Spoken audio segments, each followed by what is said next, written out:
Hello, Cancer. Welcome po sa inyong reading. So this is Cancer for June 11 to June the 13th. Ayan.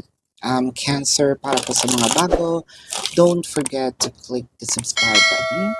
Smash the like button, comment below kung kayo nakaka-resonate, and hit the notification bell. Kung gusto nyo pong sumali sa ating live sessions, kung sa kabilang channel po yun, that is Babaylan TV. No? Cancer, I want you to know that this is a general reading. So you may resonate with the entire reading or you may resonate with some bits and pieces of the reading. Take what's only yours. Magsimula na tayo. Cancer, I feel like ngayon, masasagot na ang mga problema when it comes to finances. And pwedeng that is to follow some of your issues when it comes to your love life, family life.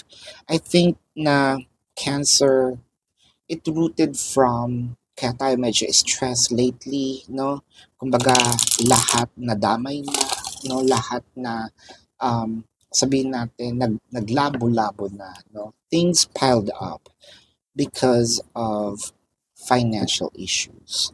And I feel like, kung meron man tayong mga dumating na pagsubok nitong mga nakaraang linggo or nakaraang buwan, no?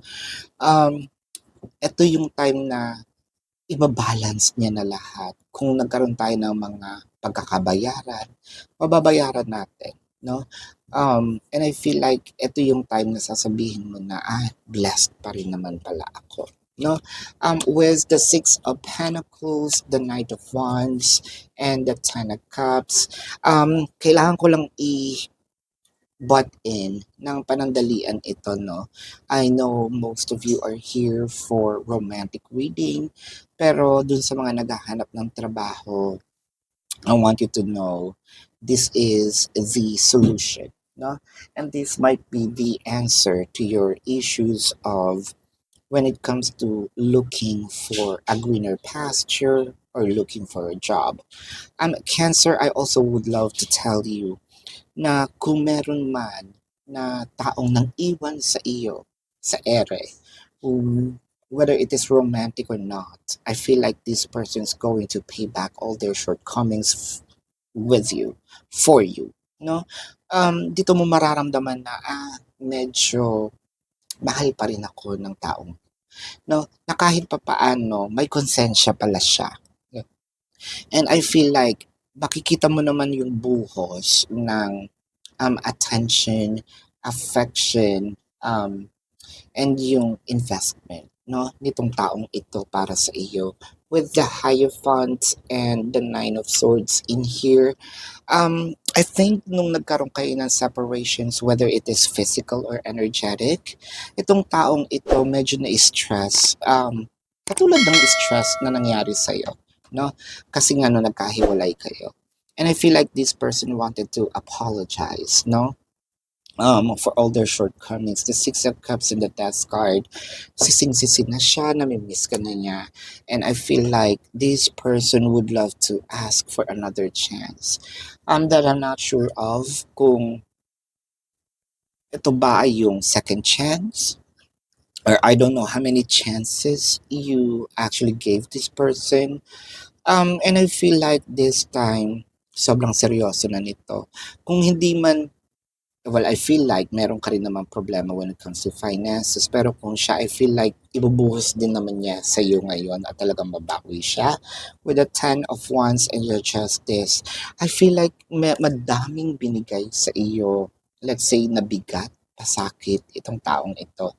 Pero, Cancer, when it comes to asking for forgiveness, I think that you should give this person the forgiveness and probably another chance with the justice in here. Open yourself up for this person because I feel like na talagang this time, ibibigay niya yung buong passion. This time, hindi na siya magiging ganun kadamot.